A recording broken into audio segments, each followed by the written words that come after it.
Well, I'll start by talking about what I think is essentially the origin of modern linguistic studies. Not very well known, but I think we should learn about it and understand it. It begins at the beginning of the scientific revolution of the 17th century. Of course, there had been actually millennia of study of language before this, with many important contributions. Greek grammarians, Roman grammarians, Arab grammarians had made many contributions. But something new happened in the 17th century quite generally, and it didn't ignore language that was included. What happened was that Galileo and his contemporaries agreed to be puzzled by phenomena of nature. The neo-scholastic consensus at the time was that they pretty much had answers to things. So if you're holding a cup of water and you let go, the cup falls to the ground. A steam, let's say, the cup falls to the ground, the steam rises up. So why is that? Well, each one is going to its natural place. If you have a big ball of lead and a small ball of lead, and you drop them, the big ball will fall faster because it has greater mass. If you look at an object, you see it as a triangle, say, because the form of the object flits through the air and gets into your brain as a triangle. Galileo and his contemporaries were not satisfied that they didn't see those as true explanations, and they began to seek authentic explanations. As they did so, they found that most of our intuitions are wrong. Things don't happen the way they think they do. The two balls fall at the same rate. Many other things are different, and you go on from there to develop modern science. Well, one of the topics that they were concerned with, in fact, was language. They wondered at what seemed to them and should seem to us as an astonishing fact. With a few dozen sounds, we can formulate an infinite number of expressions, each of which captures a thought in our minds, and we can find a way to, and we can use these sounds to externalize the internal thought so that we can convey them to others who can grasp the inner workings of our minds simply through this magical process. How can that take place? Galileo regarded the alphabet as maybe the greatest discovery in human history because it was able to capture this miracle. Well, from that began a process of what was the development of what was called rational and universal grammar, rational and general grammar. Started in the main work was Poor Royal Grammar in 1660, went on from there for a couple of centuries. It was rational because it was trying to give explanations, not mere descriptions. It was general because they were interested in the universal properties that they assumed language shared.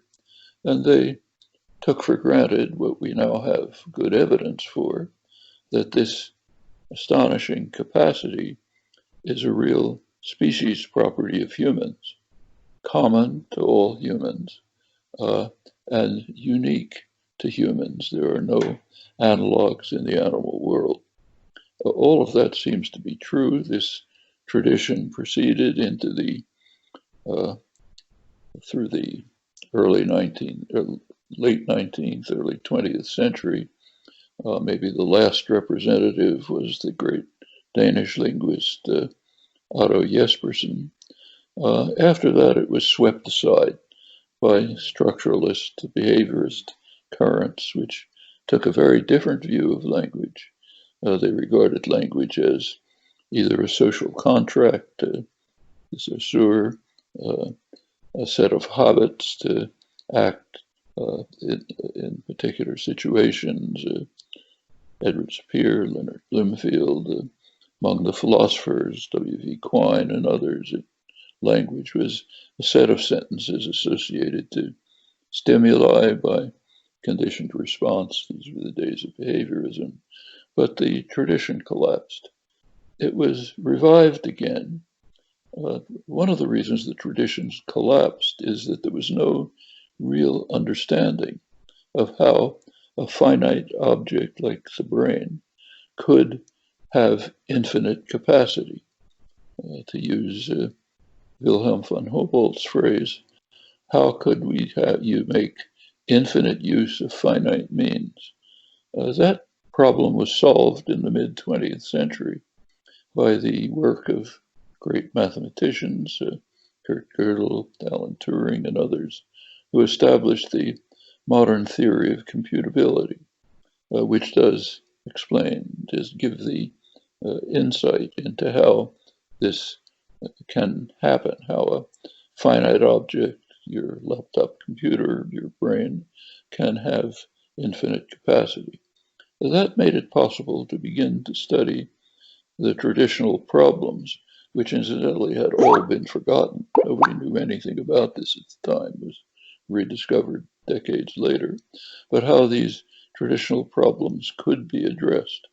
It meant taking language to be not something external to the mind, like a social contract or a set of habits, but rather something internal to the mind, something internal to my mind and yours, very much the way Galileo and his contemporaries had understood it. And this internal computational device satisfies what is sometimes called the basic property of language. Namely, it generates an infinite set of structured expressions, each of which is the linguistic characterization of a thought in the mind, and has specific mechanisms to construct and develop these, and on the side, ways of externalizing it into one or another sensory motor medium. It's typically sound, but it can just as well be vision. Sign language is virtually identical with spoken language in its fundamental structure, its acquisition, its even its neural representation. You can even use touch. It's not as good, but can be done. So it's basically the sensory modalities independent of the language. When you have this system all together, it does approach the Galilean challenge.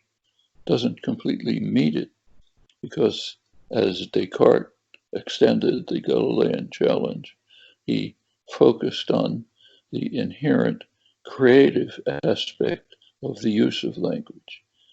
We are constantly using new expressions, new to us, new to our interlocutors, maybe new in the history of the language, instantly intelligible. No one recognizes they're new. It's impossible. And we do this in a way which is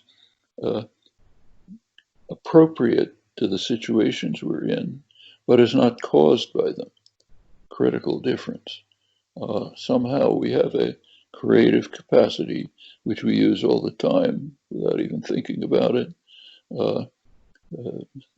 If you think about it, you see two people talking.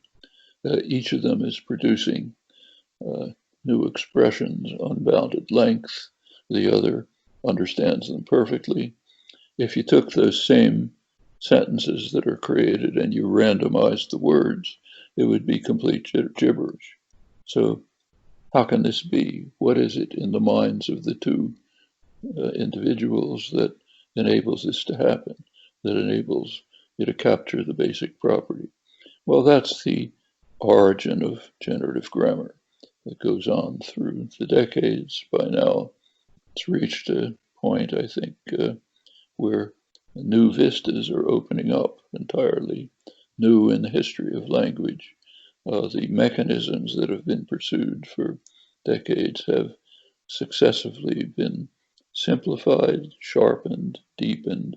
We're now at the point where we can quite plausibly claim, can't prove, but can plausibly speculate that the simplest possible computational operation, it's called merge and current work, suffices to yield the basic property along with a lexicon which is partly specific to particular languages, though fundamental properties in common. And there are some cases where quite deep properties of language can be shown to follow simply from this.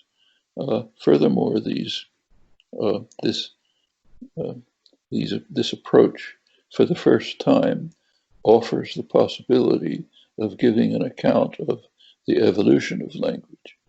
There's been plenty of talk about that, many books about it, but they really don't amount to much, because the systems of language that they're trying to account for are far too complex to have evolved under the by now pretty well known conditions of evolution of language, which are very narrow. But now this can be approached. Now, from this point on, we go on to talk about how it works and what the results are and so on. But with this general outline, I'll stop and leave the matter to you for your questions. Thank you very much for the introductory